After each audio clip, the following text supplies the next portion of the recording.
Atirador responsável pelo ataque envolvendo as universidades Brown e MIT foi identificado e encontrado morto em New Hampshire.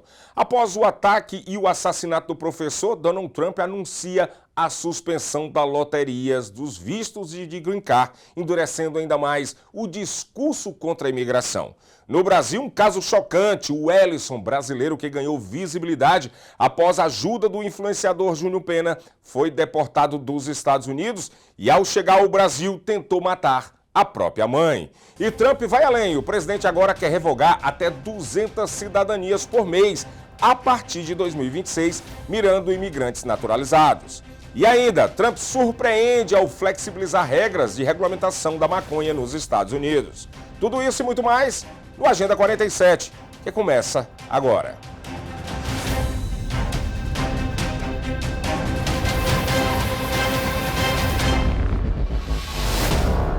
Olá, sejam bem-vindos ao Agenda 47, jornal dedicado a acompanhar de perto as principais ações e notícias que envolvem o 47º presidente dos Estados Unidos, Donald Trump, destacando os impactos diretos da vida das pessoas, dos imigrantes e na política americana.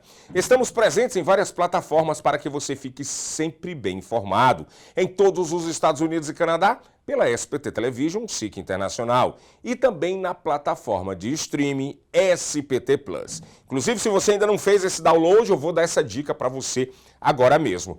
Pegue seu telemóvel, pegue seu celular, pegue seu cellphone, aponta para cá, para esse QR Code aqui, e você vai ser redirecionado direto para a SBT Plus. A plataforma em língua portuguesa, para que você tenha acesso a esportes, a programas de notícias, como o nosso Agenda 47, tem outros programas lá, Jornal da 6, Brasil News, tem muita coisa bacana. Você que é português, que é angolano, que é de Moçambique, cabo-verdiano, brasileiro, falou português, a SBT Plus é o seu lugar para você ter acesso a um conteúdo de qualidade. E claro, estamos também no nosso canal do YouTube, Seaba Brazilian Television.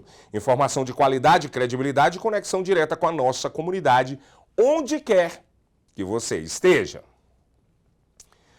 Autoridades norte-americanas confirmaram a identidade do homem apontado como responsável pelo ataque a tiros na Universidade Brown e pelo assassinato do professor do MIT. O repórter Leandrinho Alves, da Rádio Super Ave, colaborador aqui do Agenda 47, está em Providence e traz mais informações. Olá, eu estou em Providence, em frente ao Departamento de Polícia, trazendo agora uma atualização oficial e definitiva sobre o ataque a tiros ocorrido na Brown University. As autoridades confirmaram que o homem apontado como responsável pelo ataque foi encontrado morto na noite desta quinta-feira. De acordo com informações confirmadas pela polícia de Providence e pela Promotoria Federal de Massachusetts, o suspeito foi encontrado morto dentro de um depósito de armazenamento na cidade de Salem, no estado de New Hampshire. Segundo as autoridades, ele morreu em decorrência de um tiro, o que caracteriza suicídio. O suspeito foi identificado como Cláudio Neves Valente, de 48 anos, ex-estudante da Brown University, natural de Portugal. O último endereço conhecido dele era em Miami, na Flórida. As investigações confirmaram que o mesmo homem também é acusado de ter assassinado um professor do MIT, morto a tiros em frente à própria casa na cidade de Brookline, em Massachusetts. As autoridades afirmam que os dois casos estão diretamente ligados. O ataque aconteceu no último sábado dentro do campus da Brown University. 2 pessoas morreram e várias outras ficaram feridas. O caso provocou o cancelamento de aulas, provas e eventos acadêmicos, além de uma grande mobilização das forças de segurança. A confirmação da morte do suspeito aconteceu após a polícia localizar nesta quinta-feira um veículo ligado à investigação na cidade de Salem, em New Hampshire. Agentes da polícia de Providence, da Polícia Estadual de New Hampshire e do FBI cercaram o local por várias horas enquanto a operação era conduzida. Segundo as autoridades, não há indícios de participação de outras pessoas e o caso está encerrado do ponto de vista da busca por envolvidos. A polícia reforça que não existe ameaça ativa neste momento. A investigação continua apenas para esclarecimentos finais como a motivação dos crimes. O caso marcou profundamente Providence, a Brown University e toda a região. Qualquer nova informação confirmada oficialmente será divulgada. De Providence para a Rádio Insuperável, Leandro Moura. Muito obrigado, Leandrinho, pela colaboração aí, Leandrinho da Rádio Superável, que faz um trabalho sensacional na comunidade, aí na região de Massachusetts, na região de Rhode Island. Muito obrigado mesmo. E vocês que ainda não conhecem o trabalho do Leandrinho, vão lá na Rádio Insuperável, que ele também faz um trabalho muito bacana, muito legal nessa rádio. E ainda sobre esse assunto, o governo dos Estados Unidos anunciou hoje, sexta-feira, a suspensão imediata do programa de vistos de imigração por diversidade, o chamado DV1 Program, conhecido como Loteria do Green Card, após a revelação de que o autor do ataque a tiros na Universidade Brown e responsável pela morte de um professor do Instituto de Tecnologia em Massachusetts entrou no país e era portador deste mecanismo. Segundo o comunicado publicado pela secretária do Departamento de Segurança Interna dos Estados Unidos, Christian Noem, o atirador Cláudio Manuel Neves Valente, de 48 anos, imigrou para os Estados Unidos em 2017 e teria recebido o Green Card após ser selecionado exatamente por esse programa do governo dos Estados Unidos. O programa de vistos de imigração por diversidade, conhecido como Loteria do Green Card, distribui anualmente cerca de 55 mil vistos de residência permanente de forma aleatória para pessoas de países com baixas taxas de imigração nos Estados Unidos. O objetivo é diversificar a população americana. O presidente Trump já havia defendido o fim da loteria de vistos em 2017, após um ataque com um caminhão em Nova York que matou 8 pessoas. O autor daquele atentado, segundo as autoridades, também havia entrado no país por meio do programa de diversidade. Até o momento, o governo americano não informou por quanto tempo o programa permanecerá suspenso, nem quais as mudanças poderão ser adotadas antes de uma eventual retomada. O anúncio deve reacender o debate no Congresso sobre políticas migratórias e critérios de concessão de vistos nos Estados Unidos.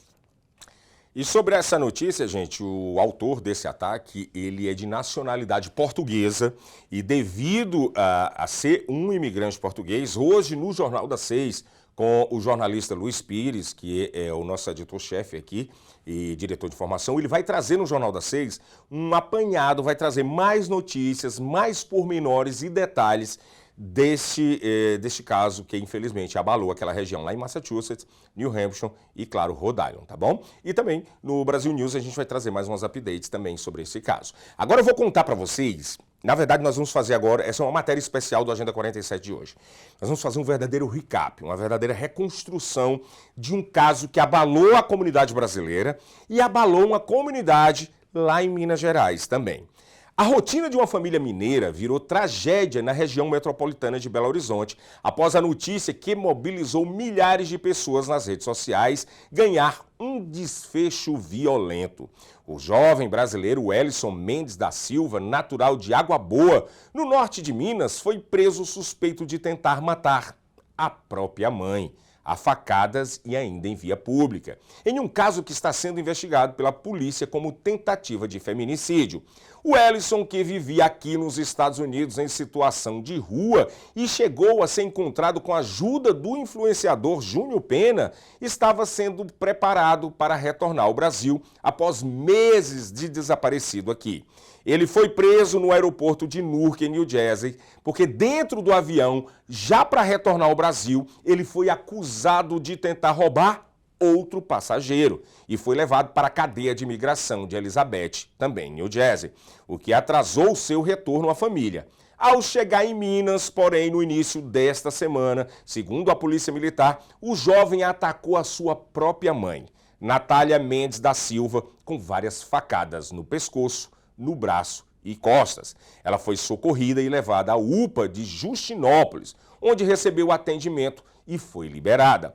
Moradores que presenciaram a cena disseram que interviram para evitar o pior, ajudando a conter o agressor com cordas e faixas até a chegada da Polícia Militar. O Wellison também foi atendido em uma unidade de saúde com escoriações e ferimentos, antes de ser preso em Belo Horizonte. A polícia diz que a vítima relatou que o filho saiu de casa com uma faca e a atacou quando ela tentou conversar com ele. A arma usada no crime foi encontrada posteriormente em um gramado após ter sido lavada e descartada.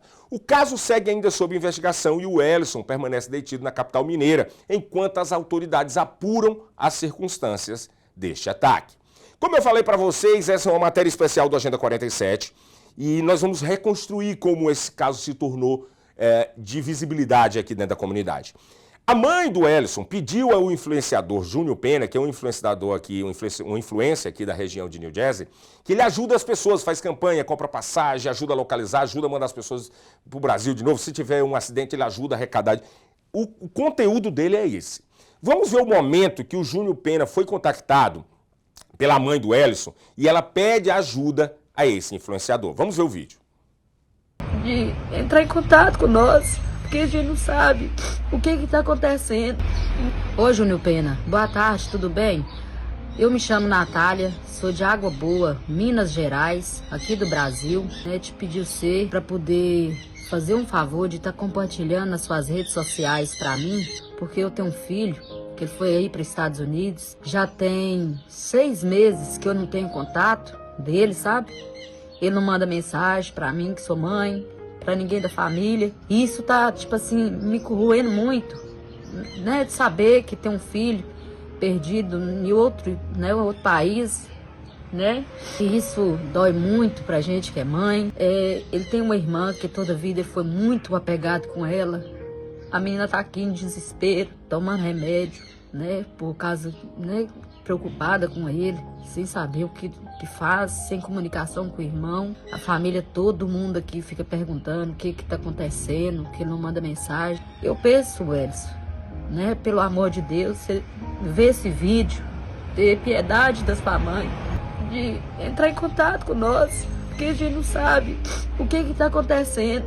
Indiferente de qualquer coisa, se você tiver alguma coisa, né? Que tiver acontecendo na sua vida, eu te peço, meu filho, entre em contato com nós, que nós tá aqui disposto a te ajudar de qualquer forma. Não fica deixando a gente aqui sofrendo desse jeito, com preocupação, sem saber o que você tá arrumando. Eu te garanto que, graças a Deus, não tem nada que eu deixei você chateado, né? Pra você deixar a gente desprezado desse jeito, sem comunicar. A sua avó já tá de idade, com 78 anos. A coitada já não é boa de saúde, tá aqui preocupada com você e demais pessoas da sua família. Eu te peço encarecidamente, o que tiver acontecendo, né, na sua vida, entre em contato, fala a verdade. Não precisa esconder nada, né, de mim, nem de ninguém, nem da sua família. Pelo menos você entrar em contato com nós. É isso que eu te peço, porque não tem outra solução que a gente pode estar fazendo. A gente tá aqui em desespero. Eu não sei o que mais fala com as pessoas, que eles perguntam como que você tá. Eu falo, gente, eu não sei, eu não tenho contato. A última vez que eu entrei em contato com ele foi no dia 1º de maio desse ano. Depois disso, nenhum contato, nem por WhatsApp, nem pelo Instagram. Eu mando mensagem no Instagram, no encontro. Pelo amor de Deus, alguém que saber o paradeiro dele, entre em contato, né, comigo, no Instagram do Júnior Pena também, que ele está disposto a estar ajudando nós aqui no Brasil, que é uma situação muito difícil para a mãe, né, ficar sem comunicação de um filho, longe ainda. Isso mata qualquer mãe. Não, a gente não merece tanta dor desse jeito, de preocupação. Aonde você estiver, Welison, pelo amor de Deus, entre em contato com nós. Fala o que está acontecendo. Que a gente não aguenta mais essa pressão psicológica que eu tô nela, mas não. Meus dias só vai acabando. Eu morrendo de preocupação aqui. E quem é que souber, né, do seu paradeiro aí, pelo amor de Deus, entre em contato com nós. A sua irmã que você tanto zelava, amava da sua irmã, que você gosta tanto, dava tanto conselho, amoroso com ela. Até isso você perdeu o contato da sua irmã. Isso também preocupa nós muito, porque você não era de fazer isso, você nunca foi de fazer isso, você foi um menino toda a vida, um menino bacana, exemplar, sempre, ninguém nunca falou mal de você, você nunca deu combate para ninguém ficar falando as coisas ruins de você.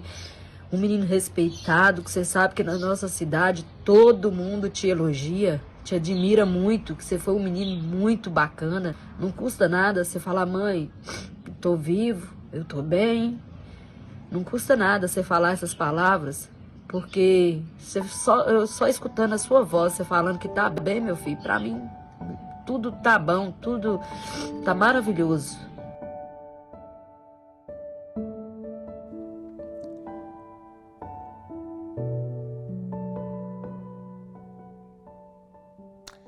A gente fica com o coração partido nesse momento, as pessoas que têm empatia pela vida dos outros, e foi isso que tocou o coração do influenciador Júnior Pena.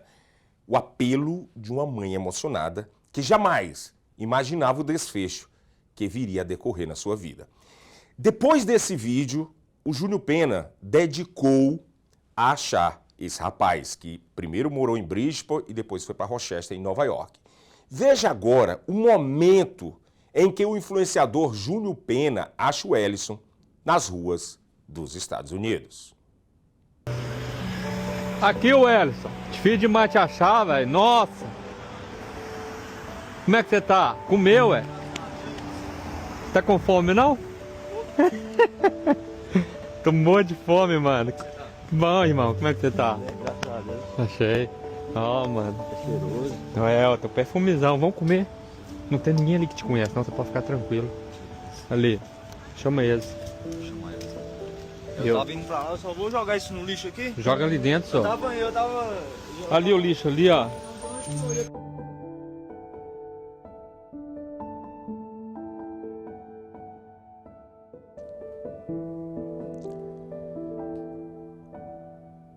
Esse momento que o Júnior Pena encontrou o Ellison, ele trouxe para New Jersey e, com a ajuda das pessoas que seguem o Júnior Pena conseguiu arrecadar um valor em dinheiro e comprou a passagem para o Ellison voltar ao Brasil.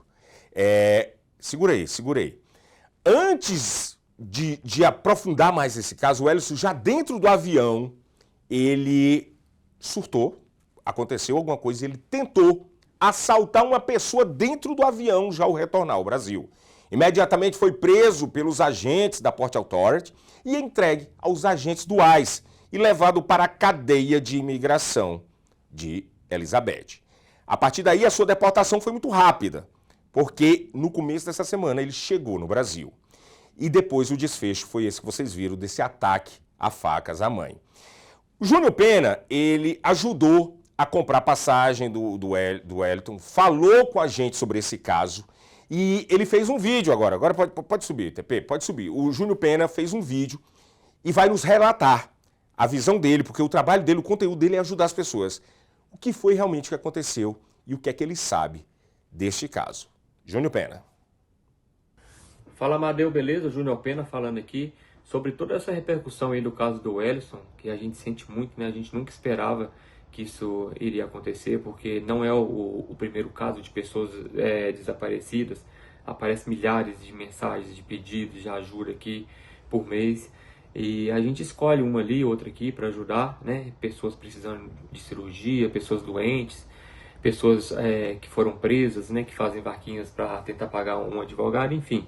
No caso do Ellison, o que a gente esperava era achar ele e mandar ele para o Brasil. Só isso, pagar a passagem, fazer uma vaquinha, pagar a passagem e mandar ele para o Brasil. Quando eu atendi, né, o pedido da mãe dele, que estava desesperada, procurando o filho, pensando que ele nem estava com vida mais, eu senti o desespero dela. Então, começamos aí uma busca implacável que tomou rumos, né, que a gente não imaginava, que eu até brinquei com um amigo meu ontem, eu falei, cara, isso aqui daria um documentário muito louco, porque foram tantas pessoas envolvidas, né, pessoas que ajudaram, pessoas que atrapalharam, mas faz parte.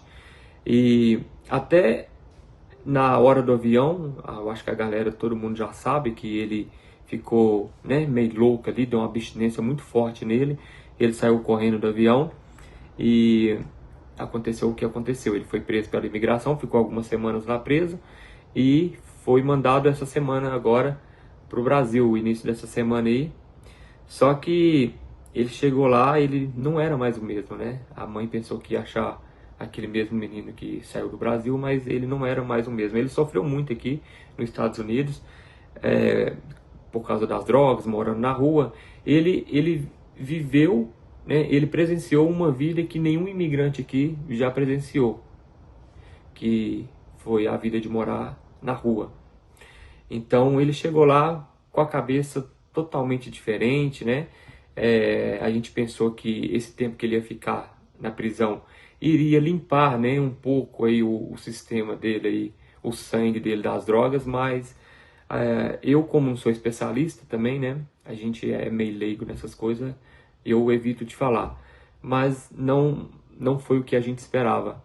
A mãe alugou um quarto de um hotel para ele descansar e partir no outro dia para Água Boa, que é a cidade deles, e ele acordou de manhã, né, meio louco, pegou uma faca, ela viu ele pegando a faca e saindo para a rua, e ela, como mãe, como toda mãe, né, saiu atrás, com medo de perder ele novamente, porque se ele imaginasse a moção, né, a comoção que teve de tudo isso, eu creio que ele não faria isso, porque foi muito trabalho de muita gente aí, inclusive da mãe, tadinha. E ela saiu atrás e ele não querendo, né, a mãe pegajosa em cima dele, desferiu aí 3 facadas nela, uma no pescoço, uma nas costas e outra no braço. Graças a Deus não foi fatal, a população vendo aquilo pegou ele, começou a querer linchar ele, né, porque o pessoal no Brasil são humanos, né, vê sem saber que era o próprio filho que estava fazendo aquilo, ela gritou, não é meu filho, não bate nele não, mas mesmo assim ele ficou muito machucado, amarraram ele lá, e até a polícia chegar, ele foi preso e ela foi atendida, né? Eu creio que ela foi para o hospital, fez alguns curativos, mas ela já está bem. E como toda mãe, ela não desiste do seu filho, né? Ela está aí atrás, ficou em cima, já arrumou advogado, o juiz já considerou que ele realmente tem problemas mentais, transtornos, né, mentais, e infelizmente o que a Natália, a mãe dele, esperava receber aquele mesmo filho que saiu do Brasil, infelizmente ele não era mais o mesmo. Fica aí um aviso, né, para todas as pessoas que saem do Brasil pensando que vai encontrar, né, uma vida cheia de uma vida igual a gente vê nos filmes, né, e não é. E outra coisa também, que não se envolva com drogas, né, seja em qualquer lugar onde você estiver, sendo no Brasil ou sendo aqui nos Estados Unidos ou em qualquer parte do mundo. Mas enfim, a conclusão que a gente tira de tudo isso, que mãe é mãe, né? A Natália tá lá, guerreira, em cima ainda, para ver se consegue um tratamento, porque agora tem que ser uma clínica que realmente interna ele à força. E a gente espera ainda um final feliz, né, de tudo isso. Mas a Natália sempre esteve em contato comigo, inclusive o pessoal sempre esteve em contato comigo também, inclusive o pessoal que estava dentro do avião, que foi preso, deportado junto com o Ellison, entrou em contato comigo e falou assim que ele teve os momentos dele de abstinência na cadeia, que às vezes ele até colocava a cabeça na parede assim, socava a parede, fazia assim esse gesto, né, com a cabeça na parede assim, dormia no chão. Mas até entrar no avião, ele já estava mudando, ele já era outro rapaz, ele ficou na dele, calado, respeitou todo mundo. O pessoal que estava dentro do avião entrou em contato comigo e falou, Júnior, dentro do avião ele foi um cara assim excelente, né? Ele já estava conversando, mas, né, eu acho que ele não queria viver aquele momento que ele viveu no aeroporto de Newark, que foi aquela loucura. E foi tão louco que na hora que ele estava sendo preso, eles contaram pra mim que ele falou com os policiais, ele é algemado, falou assim, eu posso voltar pro meu assento? O policial falou, não, agora já era, agora você tá preso. Mas agora, né, as últimas notícias que a gente tem é que ele já tá sendo encaminhado, né, para um lugar que ele vai ter um tratamento adequado, mas mesmo assim a Natália ainda precisa de ajuda, precisa de um psicólogo, de alguém, porque também mexeu muito com a cabeça dela, de todos nós, né, mas enfim. É isso aí, Amadeu. Qualquer pergunta eu estou aí disponível. E quem quiser ajudar a Natália, peço aí, vou deixar o Pix dela aqui também. Ela vai precisar de pagar o advogado e também uma clínica para ajudar o Ellison. Valeu, Amadeu. Grande abraço.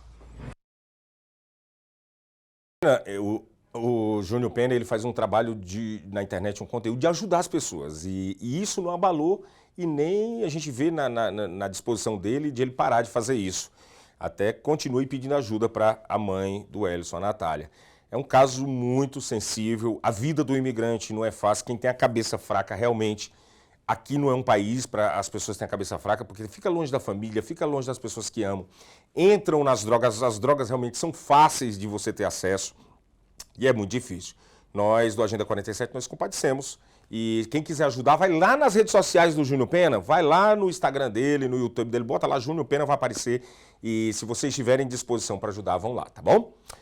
O governo dos Estados Unidos anunciou uma medida inédita que pode afetar milhões de pessoas naturalizadas no país. De acordo com um documento interno citado pelo jornal americano The New York Times, o Serviço de Cidadania e Imigração dos Estados Unidos, o USCIS, determinou que suas oficinas regionais devem enviar entre 100 e 200 casos de desnaturalização por mês durante o ano fiscal de 2026, que começou agora em outubro deste ano.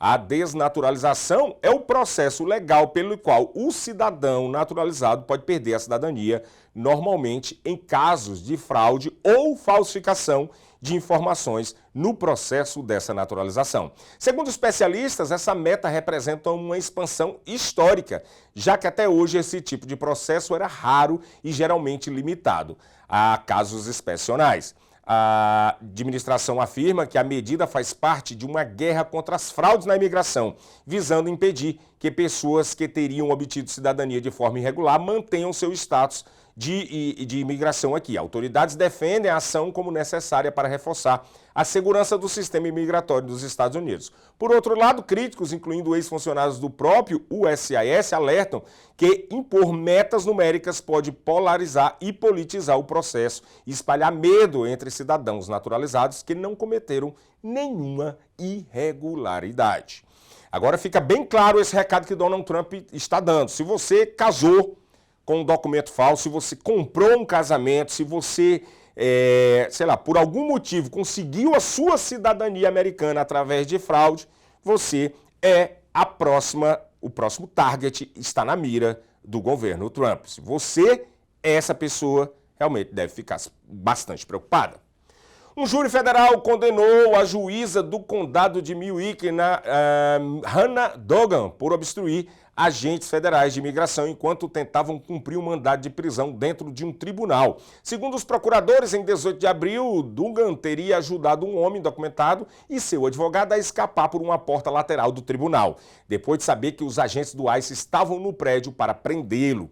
O júri a considerou culpada no crime de obstrução, um crime federal, mas absolveu da acusação menor, que é de ocultar pessoas e agentes. Ela pode pegar até 5 anos de prisão quando for sentenciada. Autoridades afirmam que a decisão reafirma que ninguém está acima da lei, nem mesmo juízes, enquanto defensores da juíza dizem que ela estava apenas cumprindo procedimentos do tribunal. O presidente dos Estados Unidos, Donald Trump, assinou ontem, quinta-feira, dia 18 de dezembro, uma ordem executiva que orienta o governo federal a reduzir as restrições sobre a maconha e reclassificá-la como uma droga menos perigosa, de Schedule 1 para Schedule 3, sobre a lei federal. A mudança pode ampliar pesquisas médicas, aliviar a carga tributária de empresas legais e atrair mais investimentos ao setor. Embora o uso recreativo ainda permaneça ilegal no nível federal. Especialistas dizem que o impacto mais imediato será para pesquisas e negócios da cannabis, enquanto o acesso bancário e legais, pelo menos, ainda dependem de ações do Congresso de agências reguladoras. Vamos conferir essa reportagem da Reuters. O presidente dos Estados Unidos, Donald Trump, assinou uma ordem na quinta-feira que recomenda flexibilizar as regulamentações federais sobre a maconha, dando início a uma das mudanças mais significativas em décadas na política sobre a droga. Tem gente implorando para eu fazer isso. Pessoas que estão com muita dor.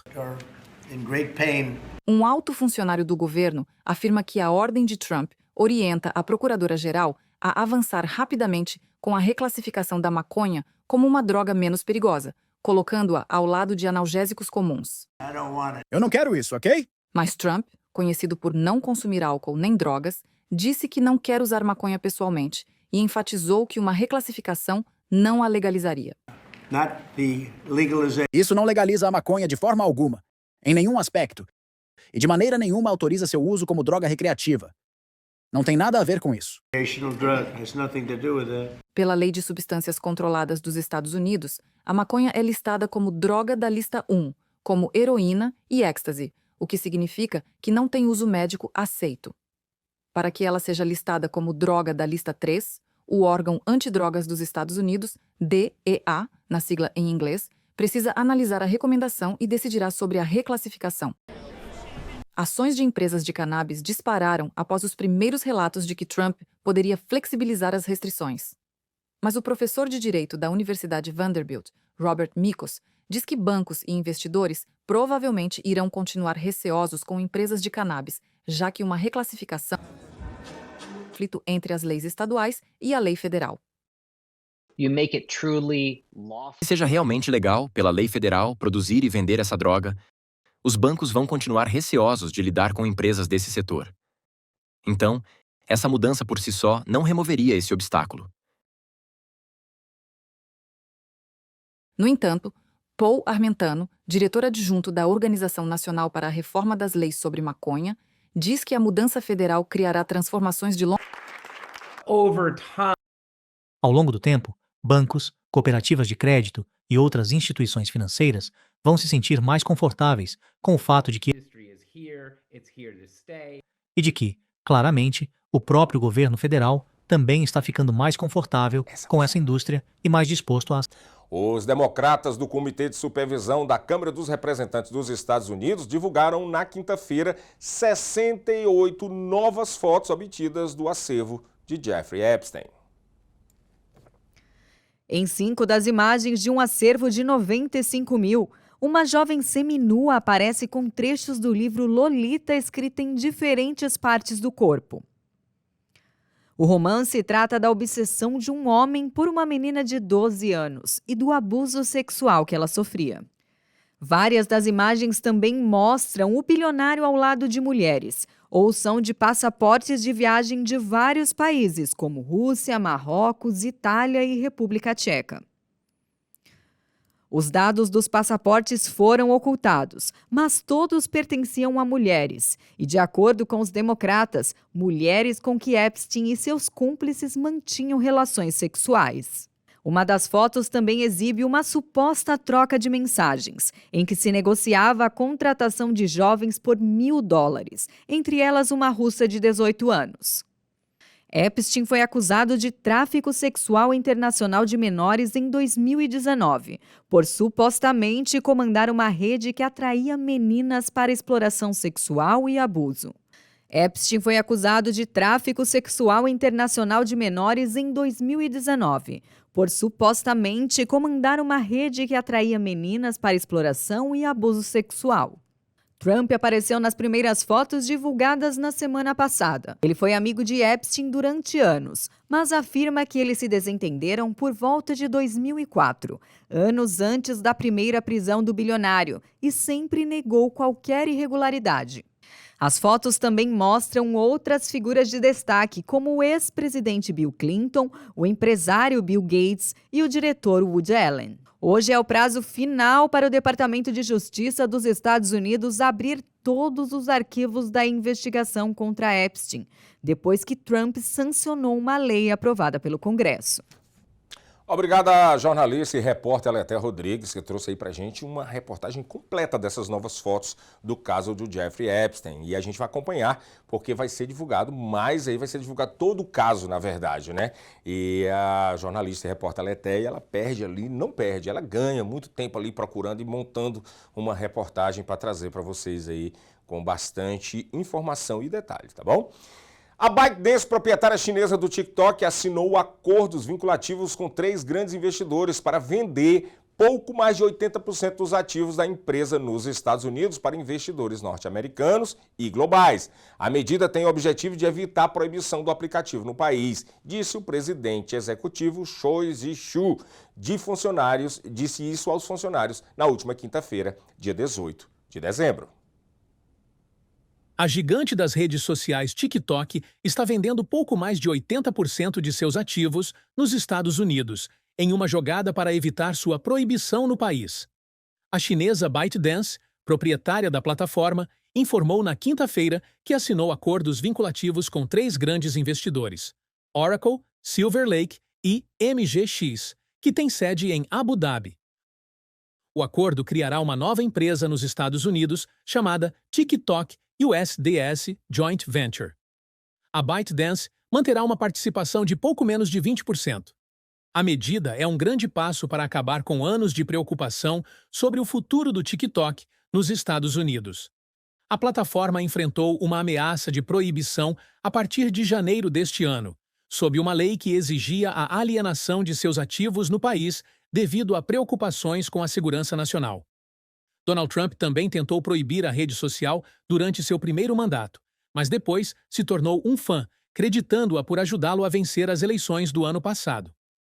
Ao assumir o cargo este ano, ele optou por atrasar a proibição programada para janeiro. Os detalhes do acordo se alinham com um plano revelado em setembro.